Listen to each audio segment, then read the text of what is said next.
It's right here, right? Yeah. Right. Oh, no,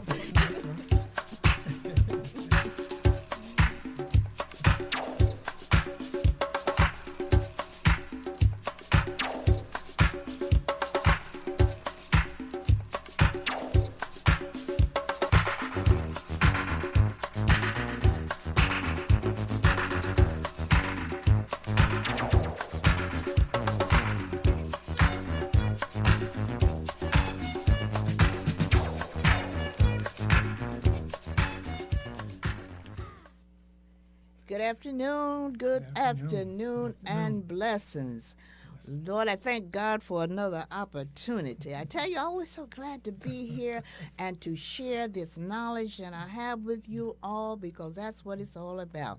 You know, we got to get truth crushed to the earth will rise again, and that's what we are trying to do here today. And that's a quote from the late, great Dr. Martin Luther King. That's right. But we truly believe that. Because we know another quote that says, and I think that's it says that what was the quote I'm trying to say? My people will perish for lack of knowledge, Yes, right. for lack of knowledge, and we're trying to make sure we bring it to you here straight, That's right. you know, unadulterated truth, nothing else but the truth. So help me, God. Yeah, speak truth to the people. Truth to the people. I'm so pleased. I just want to give recognition and thanks to my crew here, my producers, Sheila Brown Bird, Lula Williams Salvador, and my advisor, Juanita McClure, and of course my little promo folks, Halim and Elijah. And of course, Norm, the guy here that just keep us rolling, keep these things going. And I tell you, I appreciate him so much for giving me the space. And of course, my co-host, the inevitable Terry Benjamin, That's King right, Terry Benjamin, as we refer That's to right. him. That's right. He's going to tell us some things that he's going to be doing, but Terry, we have things to talk about today. We do. We have a lot of things. Interesting things in the month of April. That's right. April is a pivotal month for me because my husband of 55 years was memorialized April 1st, 8 years ago. Okay. And went home to be with the Lord and join the ancestors. Yes. And a lot of birthdays in April. My grandson Elijah's birthday was in April. My little he's great-grandchild too, Elijah, and great-grandchild Area, and of course my great-grandson, Askia. Well, then that made Elijah my great-grand. Which one is it? It's getting complicated right now. I get very complicated. And my great-grandson, my great-granddaughter, I tell you, Octavia. And, of course, as I said, Area. So we had a lot of birthdays in April. A beautiful month. And this month of April is also significant in a lot of ways. Just this past Saturday, April 20th, my cousin, who I referred to as my sister, who was just that close, Dorothy, 95 years old, the oldest of the bunch, but she went home to be with the Lord. April is proven to be a month to be remembered. We're not finished with April, though, Terry. Still got a couple of events to go. Now, I'm just going to say this very quickly and let you come on here. Okay.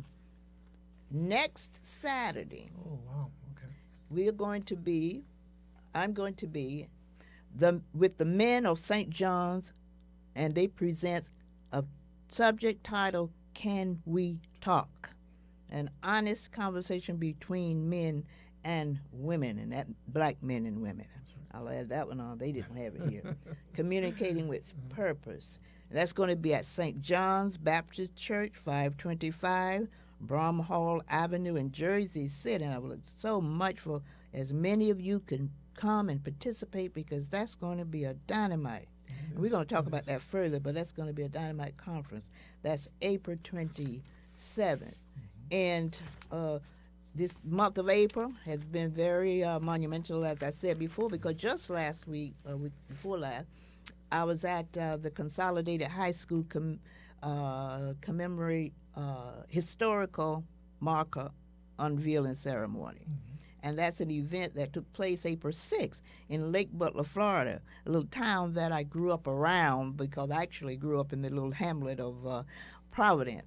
But it's where the first black high school was built that brought us, those of us from that little small area of Union County, because we were always bused to a little small adjoining town called Alachua. Oh, okay. But just prior to integration that they thought was going to happen, they built this edifice, this $1 million edifice to keep us from integrating. And of course, they deprived me of graduating with my class, the Alachua class of for that year. So I graduated with this class, and it was only 6 of us. Oh, wow. So you can imagine what that did to us. But we enjoyed. We went back to commemorate that, and it was a great experience. Great experience. But and I can't forget that Sunday coming up. Sunday, my pastor put together this African. It's going to be a African reveal ceremony. Okay. We have planted our seeds such that we need to know where we came from. We didn't plant it. They kidnapped us and brought us over here to many areas outside of Africa. And so what we have done, we have, he's putting together, we have gone and done our ancestry reveal. Well, we've done our ancestral finding out where we came from. We're going to have it revealed on this Sunday coming up. Not just the country that we came from. It's going to be the country and the village and the whole idea. That's that. I'm excited about it. Very excited about it. Yep. So having said all that, I am Ruby Williams Shivers. You all know me. You're unapologetic amateur looking for experts. And when I say that, I say experts in Africanism. I want to distinguish that because sometimes we get confused. Think we just mean experts as experts go. I don't mean that. I mean in a specific genre, just different area of what I'm trying to convince our people that we need to study as we study any other major catastrophe. That's right. And what we went through were a major catastrophe, unlike any other catastrophe that has ever been written in the history of the world. Because what differentiated us from other catastrophes is that when we were brought over, stolen and kidnapped, we were stripped. You hear me? Stripped of everything. I mean, there have been slavery before, but there's not like this. So that's why I want to redefine that word and make sure we could correctly define what we went through. And it certainly wasn't the slavery that we know of other places. Because when I say that sometimes, even some of my own people will say, well, we enslaved each other in Africa. No, we didn't do that. We did what others did. But what was done over here was so different. We were stripped of everything that mattered to us. That's right. Everything that mattered to us. And then we were tortured unlike any other human being was, you know. We were raped, we were burned at the stake, we were hanged, and all of just the cruelty. So we're going to have to deal with that also. So Terry, what do you have on the agenda? Well, a couple of things. The first thing that I want to look at is you mentioned about the I guess you call it conference coming up on this Saturday. Yes. And can we talk? And the theme is communicating with purpose. And I think just to sort of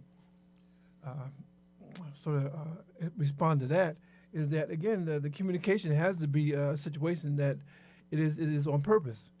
Okay, because like you said, you know, we need experts, and we have to be experts to the point where, you know, we do this thing with a serious amount of mastery as well. Right. And one of the things that I want to just mention is mentors. You know, I think mentors are very important, and I don't know about you, but a lot of mentors that I follow, that I've learned for, I never met. Yeah. You know, and the one person that I really think about so much today for some reason during this time is Gil Noble. Oh, he's a great human being. Yes, and I've been thinking about him a lot, and it's so funny because I have some contacts with people who are considering themselves his relatives, you know. Yeah. And I just want to read a paragraph that although this book was written in 1981, it really impacted upon me.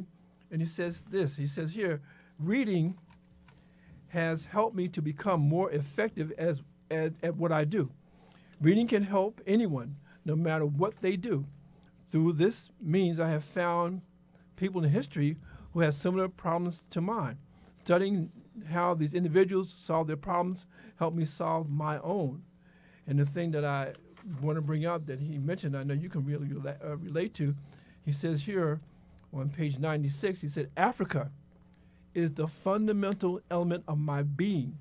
The more African I feel, the more effective an American citizen I become, because I have a sense of what I am not willing to accept anything less. Oh yeah. And this is Gil Noble, and this is from 1981. And I think that message is even more important now, because I very think relevant what happens, today. We spend too much time getting our information from TV and from media and not realizing that sometimes we need to sit down and read these things for ourselves. Exactly. Because you can tell me what's in this book, but it would be more of a value to me if I read it. Right. And you will begin to understand more deeply when reading folks like Gil Noble and Dr. John Henry Clark or any of the great notables. Yes. We would know that there is a beginning to whatever ails us. And when I'm going into this conference next week, the conference that asked the question, can we talk?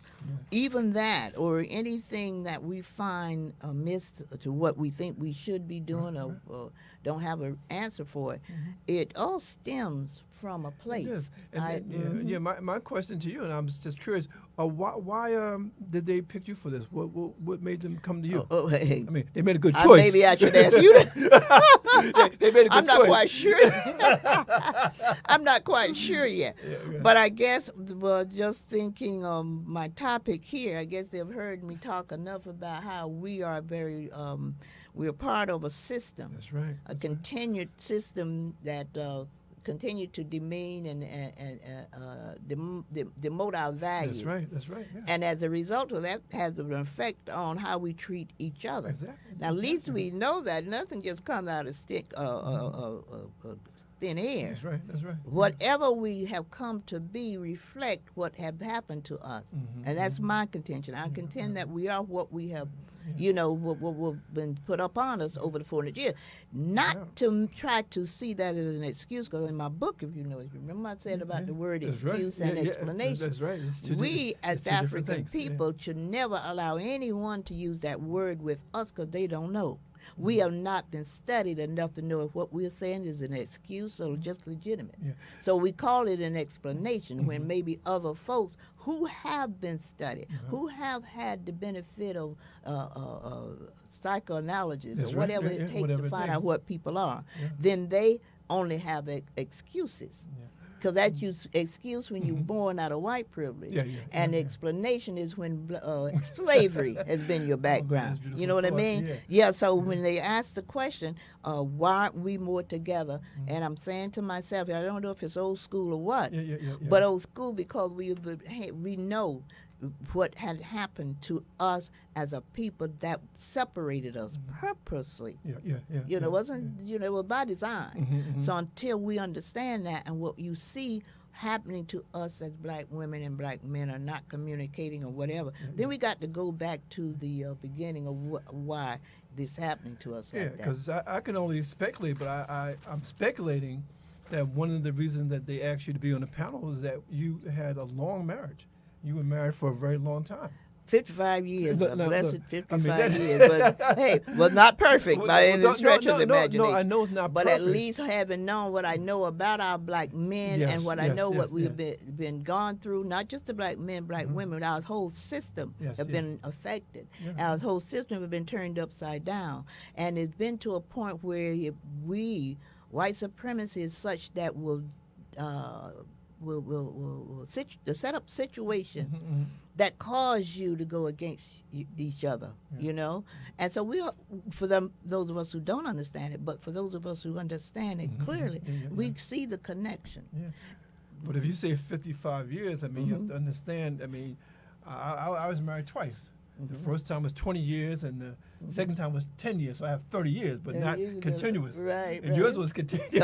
Continuous 55. But even with that, I'm always conscious of and knowledgeable about our situation as African people. And once we lose that, then we will begin to kind of understand what is happening. I was listening to a program recently, it wasn't this morning, with Dr. Francis Cress Wilson. Yes, yeah, of course. And Dr. I think it's Alvin Pouchant. Yes, They were discussing the whole issue around the relationship between black women and black men. Yes, yes. And I agree so much with Dr. Wilson in that everything is STEM. Every action that we have going against us stem from white supremacy and racism. That's right, They designed it such that at this level of our, because they had not, we would be so strong in our relationship. We come from an idea of the village concept, That's right, exactly. where we were together. We know our place. We knew the place of a man. We knew the place of a woman. We knew the place of children. That's right, that's But they right. got it so convoluted now you don't know which way is up or down or around. You know, you don't know. It's just so confusing with you. Yeah, And but- if we don't understand that, we'll think that there's something inherently wrong with us, and it's not an inherent action. It's some that stem from what has been put upon us. Yeah. But why I call myself an unapologetic amateur, I'm looking for experts That's right, to yeah, explain yeah. that. Right. You know, no one else would really rely on just anyone to explain situations so deep. You know, God gives me examples because I don't always know how to explain it, but He gives me examples. And when I pull out examples like I talk about how I presented my book when it first came out, of course, yeah. Ode to the Black Man, Why Shouldn't I Cry? It was around the time that this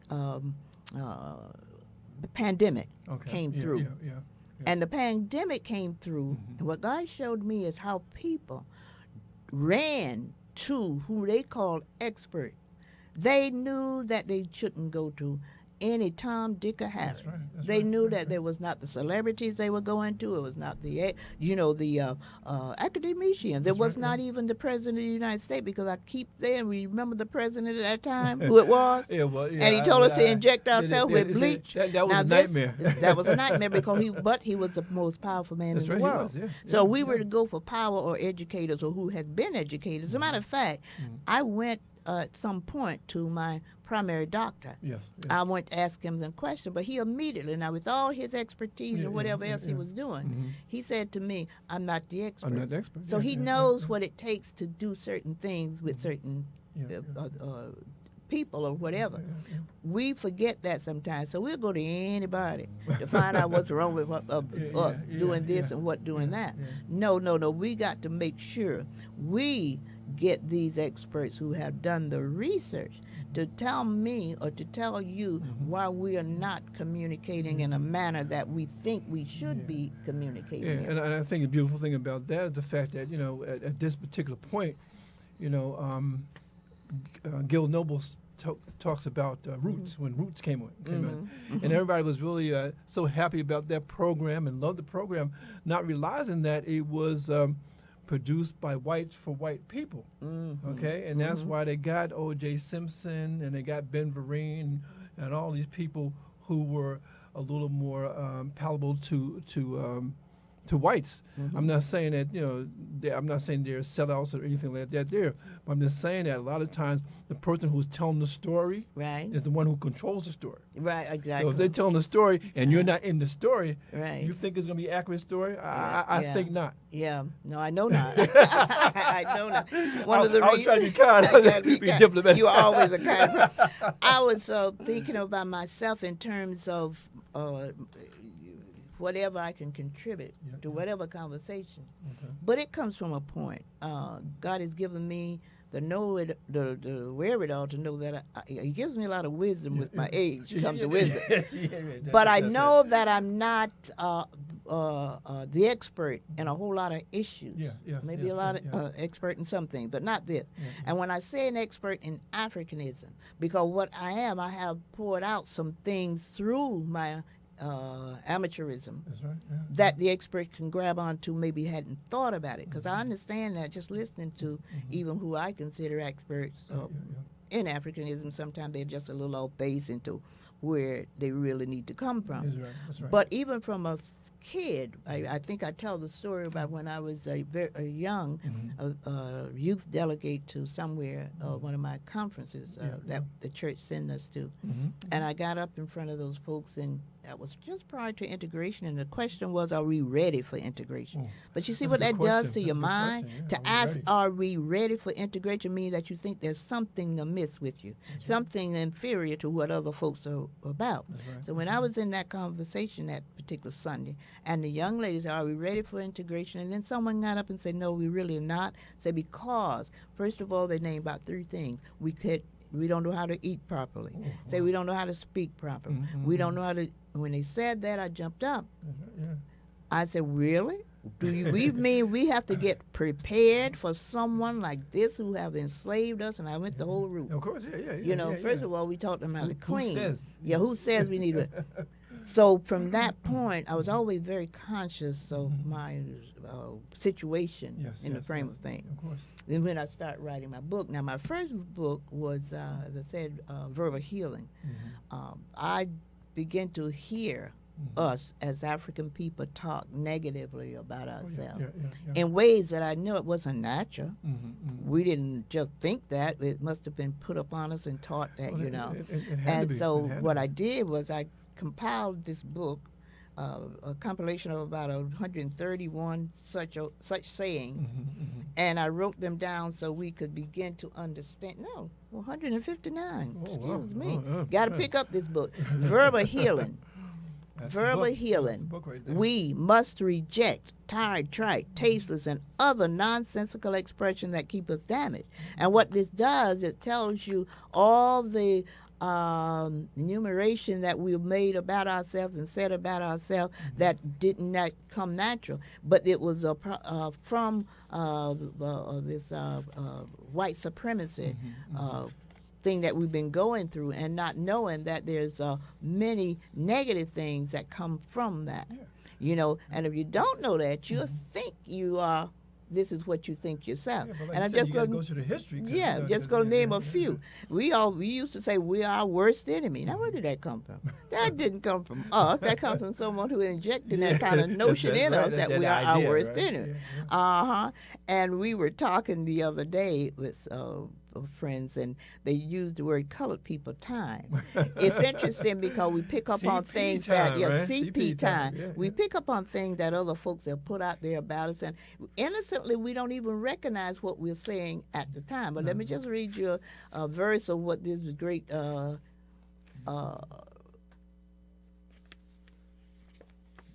educator said about colored people time. We must reject the expression CP colored people time. Tired, trite, taste is very tired and trite. Now, he said, if we accept CP colored people time as a pejorative, and many of us do, we think it's bad, a negative, then we have bought into the notion that our culture is inferior. Now, John S. Mbita, he said that. He says in his book, African Religions and Philosophy, quote, in Western or technological society, time is a commodity which must be utilized, sold and bought. But in traditional African time, in our life, time has to be created or produced. Man is not a slave of time.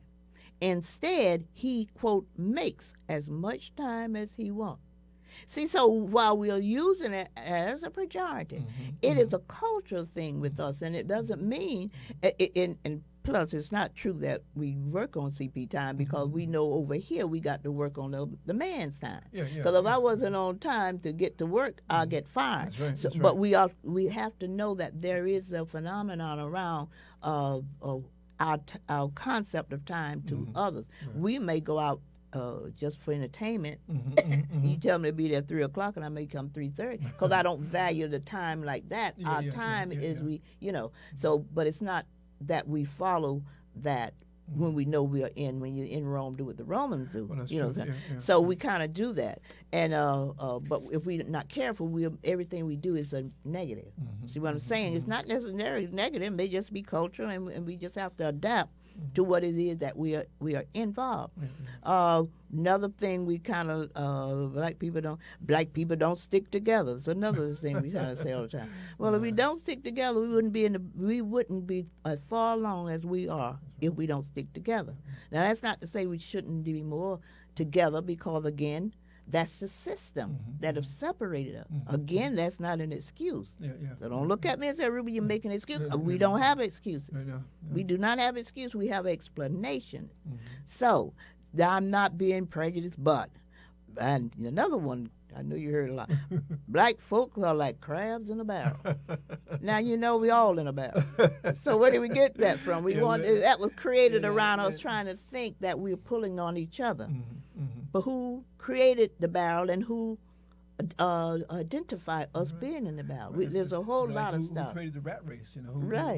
Exactly. That concept, because concept. Back in the day, when we were growing up there, right. The ideal of a female beauty was blue-eyed, blonde, and slim. And it still is. Right. There still but is. the thing is that when we start saying black is beautiful, people are looking like, what do you mean? How could black be beautiful? Well, it's the texture of our hair, the color of our skin, the movements of our bodies, our fashion sense. So all that we are have been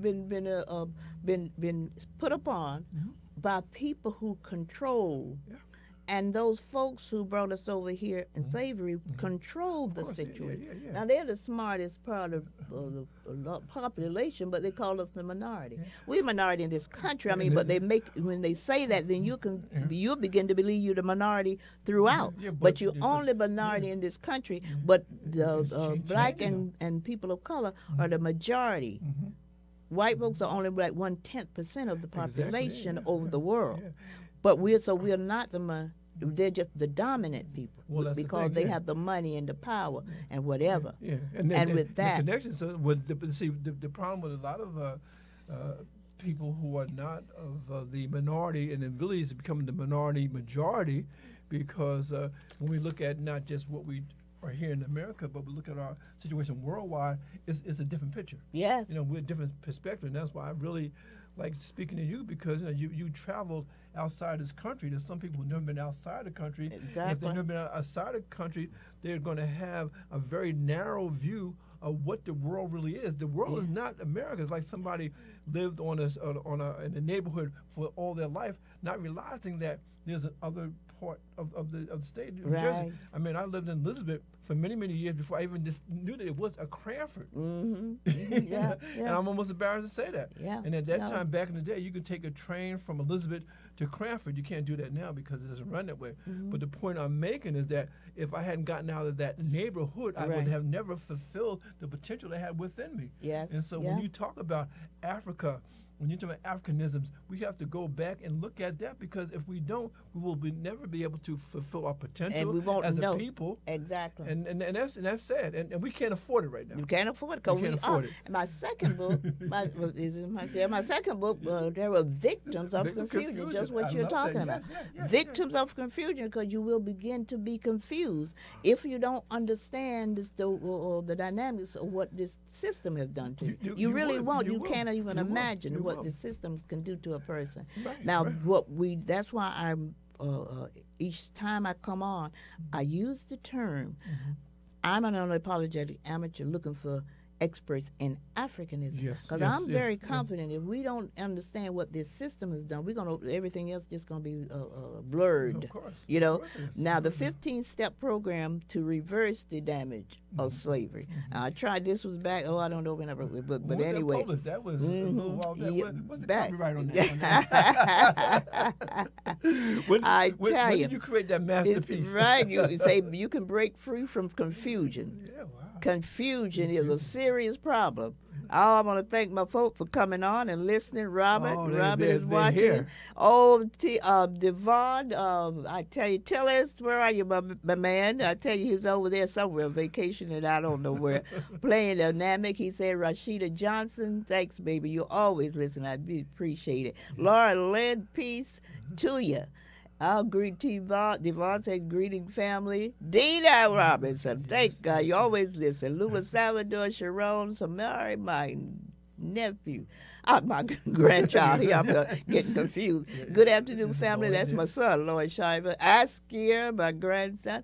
And Juanita. Thank you all for listening and watching. Just keep Beautiful people, thank you. Thank you. These are some of our regulars right there. Yeah, and I see some additional ones too. Oh, man, that's You beautiful. can break free from confusion. That's my Victims of Confusion book. It says confusion is a serious problem. It's the leading cause of many of the challenges that we face in society. Right. Victims of Confusion is the idea book that can lead you to discover the true power of your thoughts. Oh, yes. In Victim of Confusion, I'm reading what someone else has given me the pleasure to. That's good. Ruby Shiver won't just teach you about what it means to be confused. More importantly, she will teach you how to break free from confusion and release the negative the baggage that's holding you back from reaching your goal. In this book, you will get a better understanding of number one, beauty. Yes. Two of our greatest physical attributes are our hair texture Yes, right. and our That's skin pigmentation. right, yeah. We don't The always see it melanin, that way, but yeah. those are two of our greatest attributes. They are, These attributes have been more maligned than any other, though, to the extent that we can no longer appreciate these two great attributes. You know, do you ever ask the question? Now, that's confusion. Crime, the second one. Although it's evident who commit more crime, many of us agree with the perception that it's the victim, you. Now, that's confusion. That is When we confusing. believe that we commit more crime than realize that they will commit more And crime. then the victim is the Especially when criminal. they brought- That's crazy. Drugs. Although it's evident who controls and is responsible for the drugs in this country, many of us agree with the perception that the victim is responsible for this country's drug problem. That's confusion. Yeah, it's confusing, especially Yeah. when we know going back in the day Yeah. when they know they actually flooded our communities with the drugs. Exactly. Especially to stop the progress of the Black Power movement, as they called it. Right. And it was the FBI and it was this country who colluded to make that happen. Yeah. So they gave us the drugs. Yeah. And then we took it, and then then we were blamed Yeah. for selling the drugs. That's And confusion. now, right? now you can get cannabis at a dispensary. And half of our people in jail because of that. Is that something? Is that Yeah, something? half our men are still in jail, Yeah, men yeah, and women, yeah, but yeah, a yeah. whole host of our people are in jail as we speak. Yeah, it's For the it's small crazy. amount of cannabis that they have. But like you said, I think what all your books say to me that we have to take back our African mind. Yeah, we have to take a exactly. mind back. 'Cause, And we can't do it alone or by ourselves. We're gonna need just as anyone else. Yes, yeah. When I keep using that virus. When it came through, we didn't expect me to know about the virus. We expect experts who have studied viruses to know what to do exactly with the ones that. And for those who don't believe, I'm not even going to debate No, the can't debate that. politics of it. Debate that. I'm saying that for whatever reason that we got sick behind that virus, we knew we would needed someone to come along and to give us something to cure it. Didn't just say, well, you just get rid of it, you just do it by yourself, or you just being lazy, or you just, no, it wasn't even a conversation. So with what we went through, except, I guess what it is, some of us really don't appreciate the damage of what we went through over those 200 plus, additional 200 years of slavery, Jim Crowism, and racism. And the last one here in the book is hate. Hate, oh my goodness. Although it's evident who are haters of African people, many of us equate our anger and resentment to hate. That's confusion. So when I wrote The Victims of Confusion, that's what I wrote. Yeah. And I think what's happening today is that, again, like you said, sometimes it's the mindset that we have. Yeah. They said you can either have a growth mindset or a fixed mindset. Many are in the fixed mindset where we just look at something And I just want to digress just for a second because it is still still Poetry Month, and I have 2 poems. One poem that I want to read. This is from a young lady named Andrea Manuelito Payne, and she was in 1992. I was part of this writers group, and I don't know if she was alive, but we put together an anthology. And one of the poems that I think would really fit into what you're saying was a poem that she wrote called "A Life Unrealized," and it says here, "Before I started, I gave up. Before I put pen to paper, I figured out why it could not work. Before I spread my wings to fly, I clipped them. Before I began, it ended. And that, my friend, is how dreams die. I know I killed one myself." Yeah. Now, before we even start, we're defeated. Defeated. And unless we understand that, we're going to point the fingers at the wrong person. That's right. And that's not necessarily about blame. It's just trying to get trying to get through what we went through. It has nothing to do with, well, I want to blame you. No, I want to be corrected. That's right, Whatever yeah. happened to Whatever me, I it want is, it corrected. yeah. But I have to point the finger to know who did it and how it was done. You know what I mean? Yeah, of course, Now, yeah. this my first and only fiction book. I don't write fiction. I do all real.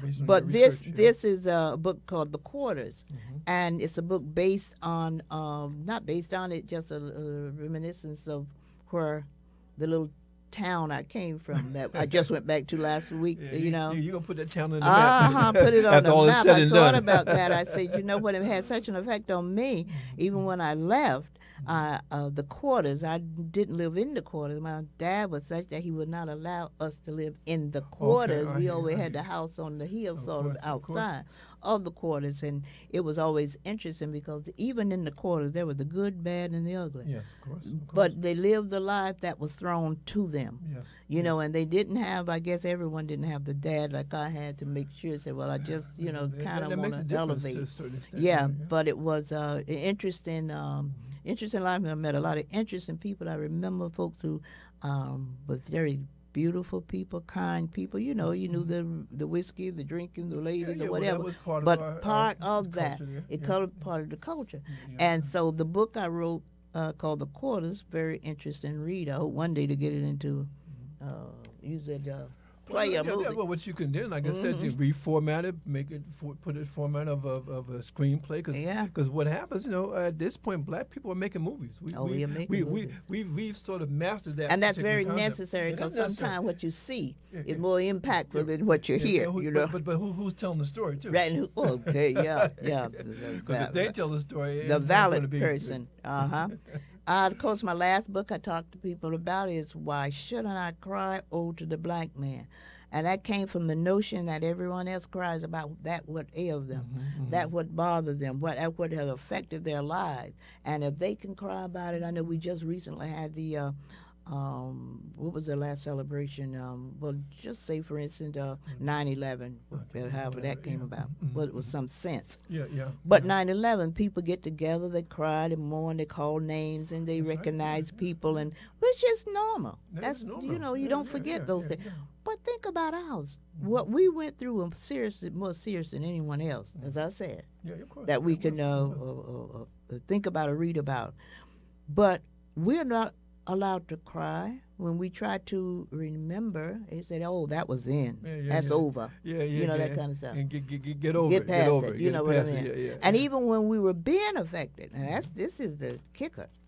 When our dads were being hanged, we couldn't cry about it. When our moms were being cut, their bellies open, and their babies come out, we couldn't cry about it. We had to act like we was there. They made it most of the time. They had it so we could see all this, and we could not express any emotion. Otherwise, we'd have been put up there in hell. So we've gone through some things unhuman that no animal, for that matter, has ever been through. And until we begin to realize it, we will stop pointing fingers at ourselves in any level and just try to get to the bottom of it, because there are issues now.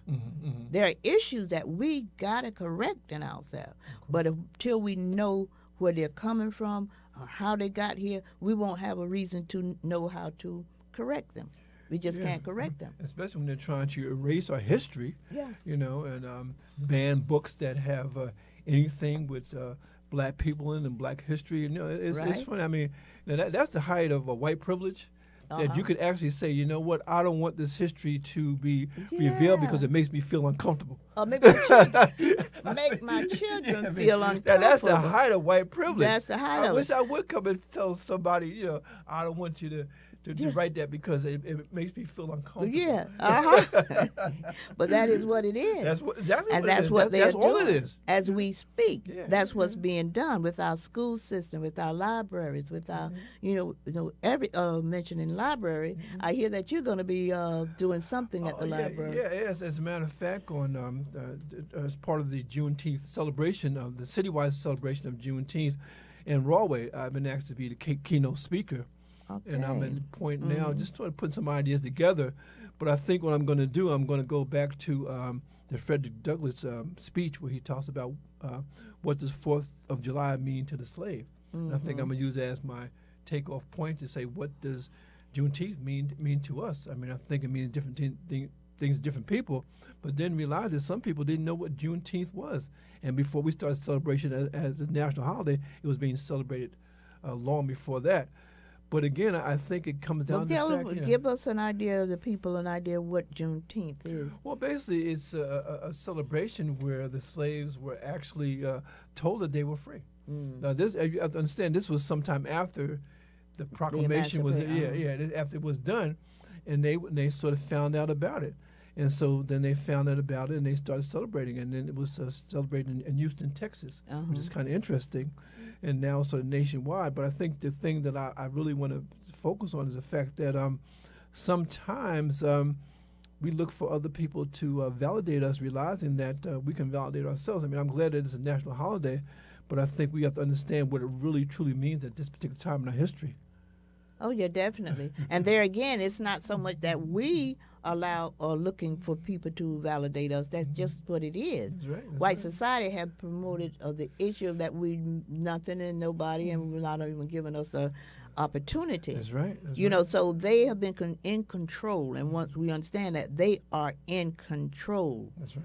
of what goes on in a large part of the world, and particularly here in America. That's true. So if they are in control, they don't allow us to even when we try to, say when the days of the Panthers or Malcolm X or Garvey. Of course, all of that. All of that, we had it in our hands. Yeah. But they snatched it out by the control that they had over the situation. Exactly. See, so it's not so much that we're not doing what we're supposed to do. And whenever we try to, the Wall Street, that area. What they call Black Wall Black Street, Wall when it Street. was just destroyed. And that was just out of slavery. I mean, that wasn't too far out of slavery that we. So it's not that we, although they had stripped us and everything, we had to know it all to know how to do things and what to do. So we did it, and even with that, they stripped us of it. Because I think what happens is that, again, we talk about integration, but we have to understand when we were segregated in our black communities, that's when we build our Black Wall Streets. That's when we build our hotels and different things, because they wouldn't wouldn't let us have this. So we actually did our own thing, and that's why sometimes integration. I mean, sometimes I have mixed feelings about that, because you want me to integrate into something that's not of me, and the more I integrate, the more you want to make me like you, and that means I have to leave behind my African heritage, and I think that's a problem, because I think there's something that is strong in the African American culture that we need to hold on to. Yeah. We need our self-determination. We need our self-reliance. We need our standard of beauty. Yeah. Okay, you say it's blonde hair and blue eye. I'm saying it's the hair that we have. Well, see, these things are done deliberately. Don't think it's about happenstance. No, it's done deliberately. So it's part of the white supremacy concept that we got to control everything. And unless we control it from the ground up, then they understand that you might get loose somewhere. You get some ideas contrary to what the white supremacy notion of, and that's control. That's right.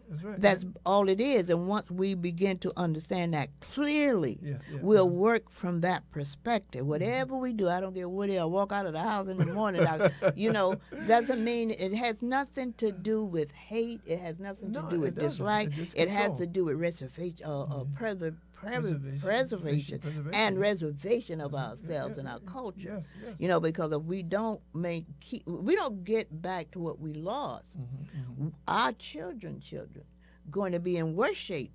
Because honest to goodness, I didn't think President Obama was a salvation, a cure-all. But I did think it might have been moving in the direction. Right direction, But you see what happened when you get progress. Now. Now it's a backlash. It's a backlash. We're There will always be a right backlash now. to any progress we make. That's right. Yeah. So until we understand that, we won't get so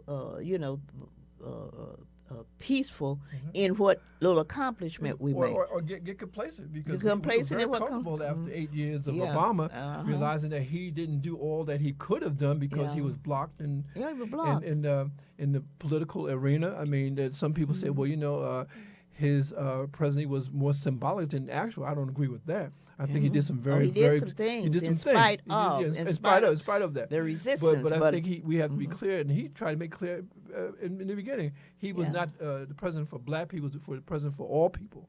Yeah, I think sometimes and we even lose to sight of have that. to say that was please. demeaning. It was because they were demeaning, when they became president, when their people were president, they didn't have to come and say, "I'm not the president for just white folk." But the minute he became president, he had to make that and distinguish that himself as something? just being a president of all. But no one questioned that. We knew he was the president for all people, but they wanted him to say that to bring the race in it. And when we realized what they were doing, they said, "Oh no, I wasn't being racist.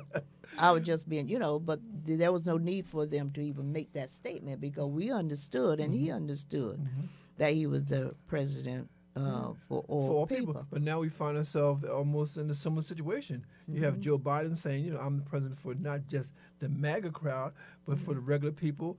We got Joe Biden saying that, he is supporting Israel, but again, he's also for democracy and the woman's rights to her own body, and these things that we thought were taken care of because when those people were nominated for the Supreme Court, all of them said, well, like Roe is law, it will never be changed, and they lied. They lied to get into the Supreme Court, and the first thing they did is they got rid of Roe. And the thing I'm saying is that a lot of times we have to understand that these people have an agenda that has nothing to do with us. They always have an agenda. Always have an agenda, and until we begin us. to realize that, I always say that the Democrats are really pathetic when you come. I'm a Democrat, and I guess I always will. Because I believe in the word. I believe in the best of the two evils. See, some folks say, I don't even want to go there, but you got to go there, otherwise you getting, you be annihilated. Let's be real. I totally believe. I have to go with the one that best serve my interest. Exactly. Since I don't have it's not control. Perfect. It's not perfect. It's not perfect, Right. and I don't expect it to be. No. I don't, and love is not even in the equation as far as I'm concerned. Nobody, I don't care whether President Biden loves me or not. Has nothing to do with it as far as I'm concerned. As long as he gives me the opportunity to sit at the table and to try to negotiate something. Right. And I know, being who we are in this country, not going to negotiate above and beyond what he feels he can do. That's right, exactly. But I can keep pushing. You can. But if I sit back and just say, well, I ain't voting for nobody, that doesn't make a whole lot of sense to me. And From not- where I'm not to coming me. from, it just doesn't make a whole lot of sense to me. No. Unless we are looking for love. See, sometimes with the psychological stuff that's been put down on us, I keep saying, we don't understand when we make those statements, we are looking for love. Okay. And because he doesn't love us or prove he loves us in the way we want him to, then we just dismiss all the things that for our benefit, in our benefit, That could be done. that could be done. Yeah. I'm not looking for his love. I don't care really whether he loves me or not. That's just not my interest. Yeah, I but- have the love of my family. yeah. I have the love of my friends.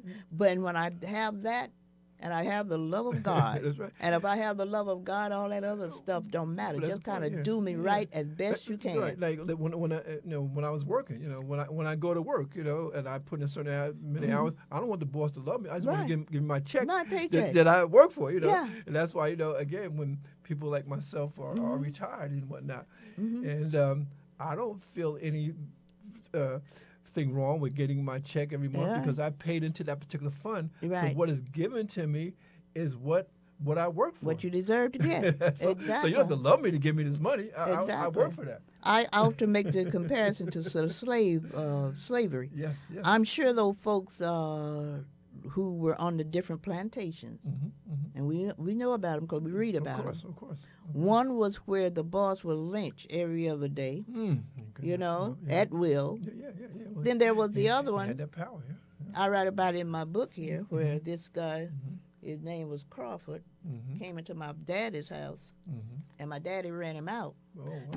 Now that didn't happen in every area. Okay, I hear you. Because I did know a man there who owned a store, and he had children, and he had notches on his belt where he had killed a couple of what they call colored people. Now, we knew those facts. Of course, yeah. And when I was a young kid, going to school, having to walk 3 miles each way, me, my sister, and my brother, Wow. on our way to school every day, this little kid, the same age as we were, Yes. he would put the dogs on us, and they had those bad dogs. And just before they were coming to us, he would call them back, of course. Yeah, right. But it scared us like crazy Of course it did. as kids. You didn't know what was going to happen. I didn't know what was going to happen. But I said to my sister and brother one day, I said, the next time we pass and he does that, I'm going to slap him. I said that. That was a kid, You you know, said that? 8, 9 years old. Yeah, right. We went by that morning, going our way to school, and lo and behold, here were the dogs. Wow.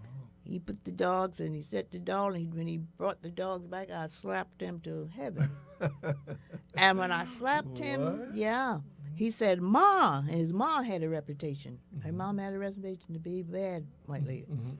He said, Mom, I said, shh. He said, Mom, I said, shh. I said it 3 times. Now, God was with us Yeah, because she didn't come out, but I know without knowing that she must have heard that boy, Oh, she and probably she did, just yeah. didn't come out. We went on to school.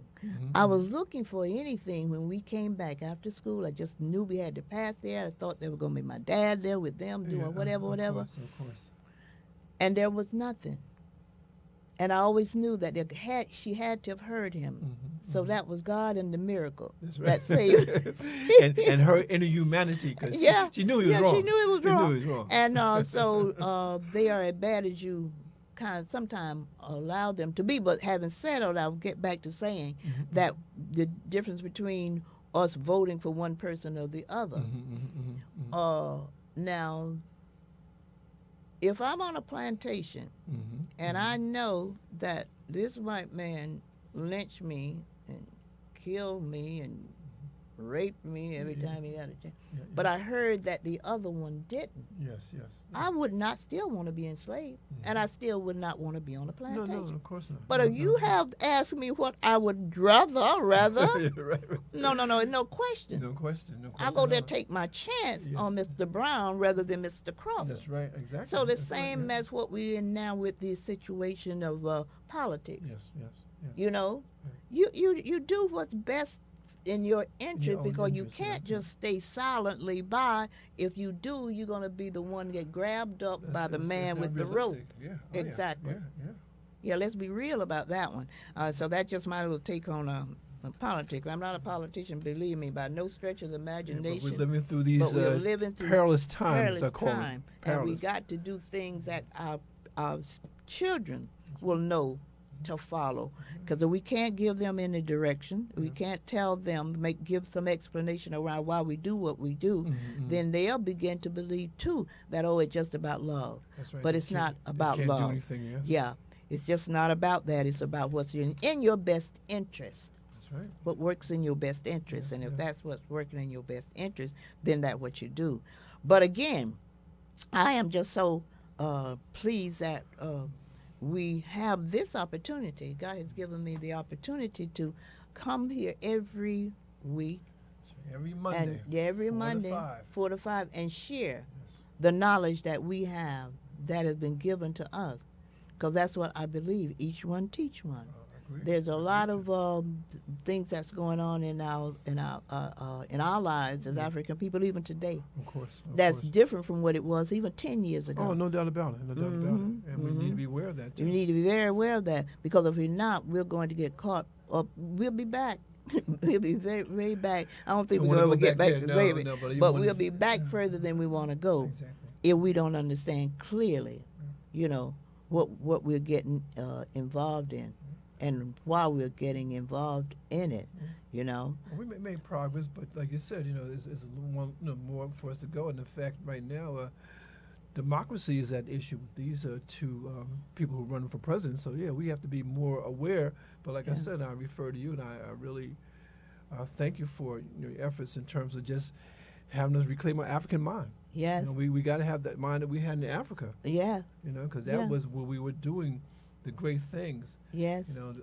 That would build a civilization, and we came here and then we were sort of stunted because they want us to be something that we're not. Yeah. But we're African, like Gil said. We're African, and that makes us very special, and we need to embrace that specialness. Yes. Yes.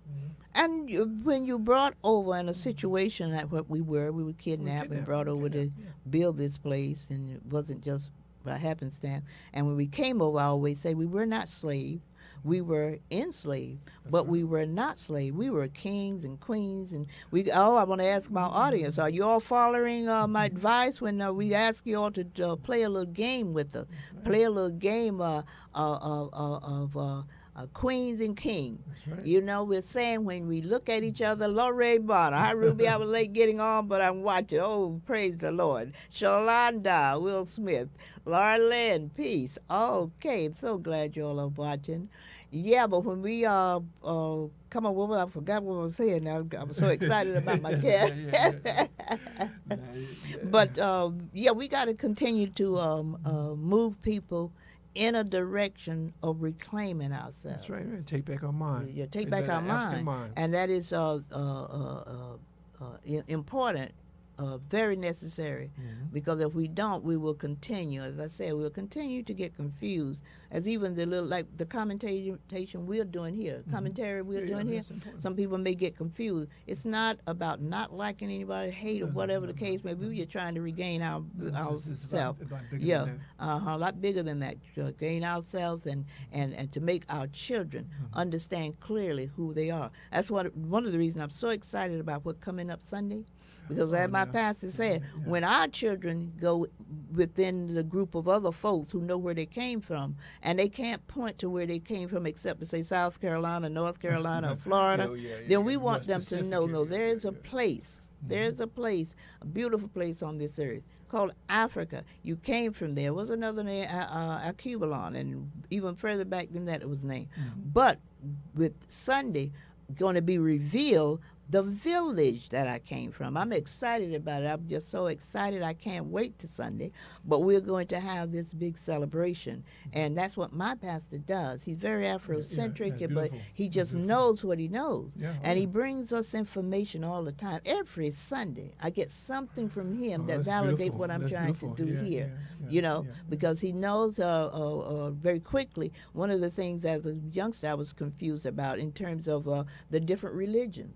Now, I have folks, I have friends who Muslim and I'm a Christian. But back in the day when we had to decide, when black folks were trying to gain their knowledge of who they were, they wanted to eliminate the idea of Christianity. I didn't, and I was just young then. So a lot of my friends did. They went to Islam. And it was fine. But I always knew that none of us knew exactly where we came from in terms of the Africanism. And so when my pastor, when he first came to our church, he gave us some history about how Christianity was first established in Egypt. Right. I knew that all along. But that's a beautiful thought. Yeah, and so that just confirmed my idea of staying where we are and learning about who we are and how we was stripped of all things that we consider dear to us today. But I'm so happy. I'm always just so happy, Terry, when we can come on and share the information. And I tell you, I'm going to say, if you enjoy this program or if you like what we're doing and you think it's worthwhile, just show it to us by contributing. You can do that by sending something to Ruby Shivers or the Zelle or check or money order. We appreciate whatever you do, believe me, because we intend to keep this going. See you next week. See you next week.